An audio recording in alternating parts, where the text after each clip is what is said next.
Have you ever felt the soul-crushing frustration of working for someone who knows a fraction of what you know? Have you ever felt your own deep, intuitive wisdom being overruled by a loud, confident, and utterly clueless voice? If you feel trapped in a system, a job, or even a relationship where your competence is held hostage by incompetence, you are not alone. There is an ancient diagnosis for this specific and profound spiritual pain. It is encapsulated in a strange and powerful story about the final words of a dying camel.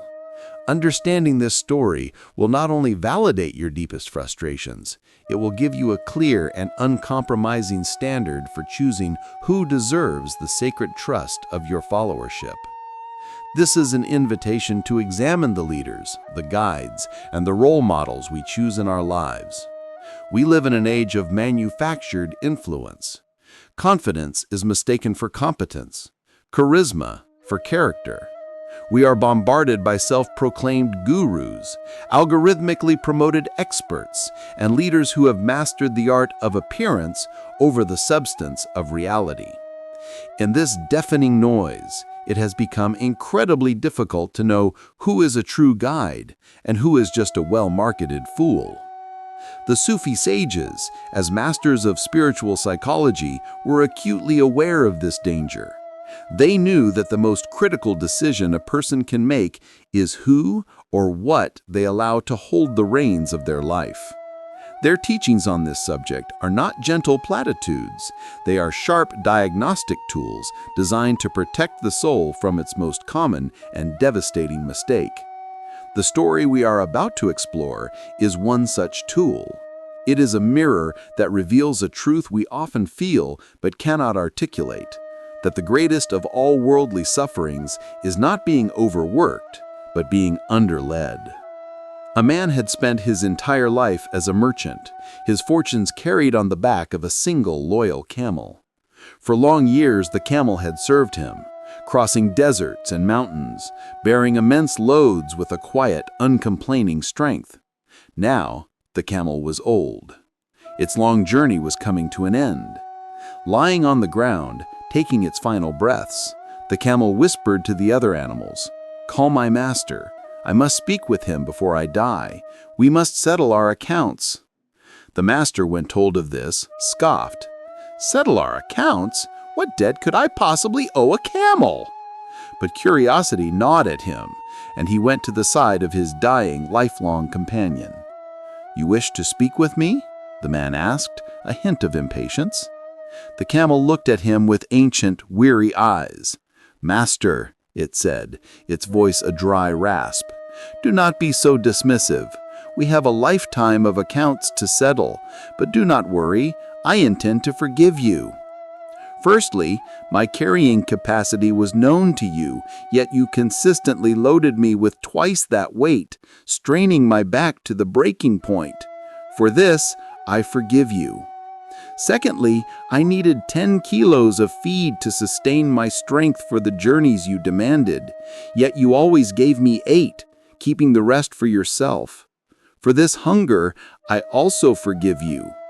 Thirdly, you would beat me with a stick to make me walk a 3-day journey in 2, leaving my body bruised and exhausted. For this pain, I forgive you. Furthermore, I once had a child, a beautiful foal that was the light of my life. You took him, slaughtered him, and feasted upon him with your guests. For this broken heart, this ultimate agony, even for this, I forgive you." The man was stunned into silence, humbled by the sheer scale of the camel's grace. He could not imagine what else there could be. The camel took a shallow breath. "But there is one right, one debt that I can never forgive. One thing you did to me that my soul cannot release." The man leaned in, his heart now pounding with a mixture of fear and wonder. What is it? What could possibly be worse than all that? The camel looked its master directly in the eye, and with its final surge of strength, it delivered its verdict. On every journey, it was I who knew the way. It was I who sensed the coming sandstorm. I who knew the location of the hidden wells. It was I who carried the entire burden of your fortune. And yet, on every single journey, you would tie my lead rope to the tail of a common donkey. You would place that ignorant, stubborn creature in front of me and force me to follow it. The humiliation of being led by a fool, of having my wisdom and strength subjugated to a lesser being, that is the debt I will not forgive. That is the injustice my soul will carry to the grave." And with those words, the camel closed its eyes and died. This story is a spiritual thunderclap. It reorganizes our entire understanding of what constitutes true harm.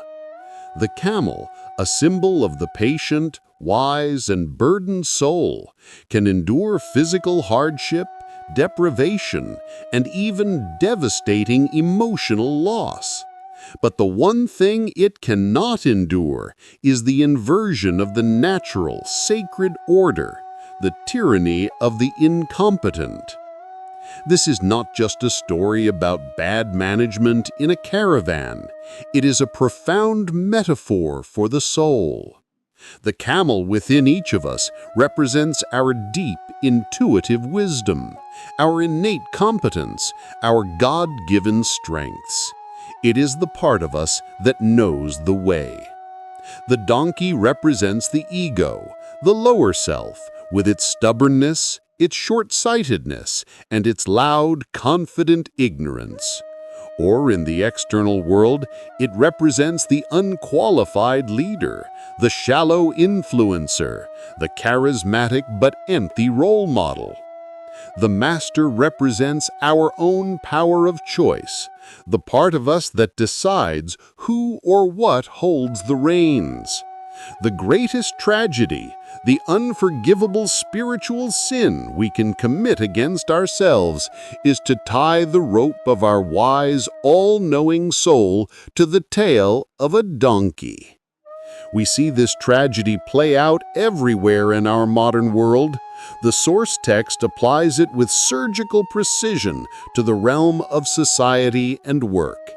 It speaks of a world where leadership positions are given out not based on merit, but on cronyism and flattery. People who couldn't manage a flock of 3 sheep are put in charge of vast and complex organizations. And the truly skilled, the wise and capable people working under them, the camels, suffer a unique and soul-crushing form of torment. Their potential is wasted, their wisdom is ignored, and their spirit is slowly broken by the daily humiliation of being led by a fool. The donkeys of our age are not just bad bosses. They are the social media gurus who have mastered the algorithm but have no life wisdom. They're the political leaders who excel at populist rhetoric but lack basic integrity. They're the cultural trends that are loud and popular but are devoid of any nutritional value for the soul. They are the flattering sycophants who tell leaders what they want to hear, the ones who, as the text says, are skilled at calling a bear uncle until they've crossed the bridge. To follow such a guide, to give them authority over your life, your career, or your mind, is to inflict the camel's wound upon your own soul. Let us bring this caravan out of the desert and into your own life. This is not just about the world out there. It is about the world in here. The most important leadership decision you will ever make is who leads your inner world. Take a moment to become still. Close your eyes and feel the steady, patient, powerful presence of the camel within you. It is your deep intuition, your moral compass, your accumulated wisdom. It knows the way. Now, with honesty, ask yourself, to what do I tie its rope? Is the rope of your soul tied to the donkey of your own anxiety? Do you allow your fearful, reactive thoughts to lead your deep, intuitive wisdom? Is it tied to the donkey of public opinion? Do you allow the shifting, shallow consensus of the crowd to dictate your path, even when your soul knows it is the wrong way? Is it tied to the donkey of an unqualified leader in your life, a boss, a friend, a family member, whose foolishness you follow out of a misplaced sense of loyalty or fear? Identify the donkeys in your life. Name them silently to yourself. Acknowledge the deep, soul-level frustration, the camel's wound that comes from this misalignment. This frustration is not a sign of your weakness. It is a signal of your wisdom. It is the camel within you, crying out against the profound indignity of being led by a fool. Your frustration is a sacred protest. Listen to it. We began with the urgent question of who to follow, of who to take as a role model in our confusing modern world. The parable of the dying camel provides the stark and unwavering answer. Do not follow the donkey. Do not subject your soul to the tyranny of the incompetent. This is a call for a radical act of discernment. It is a call to untie the rope. It is a call to honor the camel within. When you choose your guides, your leaders, your friends, and your influences, you must look past the superficial. Do not be seduced by the donkey's loud braying, its confidence, its charisma, its popularity. Look for the quiet, steady qualities of the camel. Look for competence, not just confidence. Look for humility, not just charisma. Look for integrity, not just influence. Look for those who have walked the path, who bear the weight of real-world wisdom, not those who have simply read the map. The health of your soul depends on this choice. To constantly follow a fool is to live in a state of perpetual low-grade spiritual humiliation. But to find a true guide, or to finally trust the guidance of your own inner camel, is to find the path to the oasis. It is to give your soul the one thing it truly longs for, the dignity of being led by wisdom.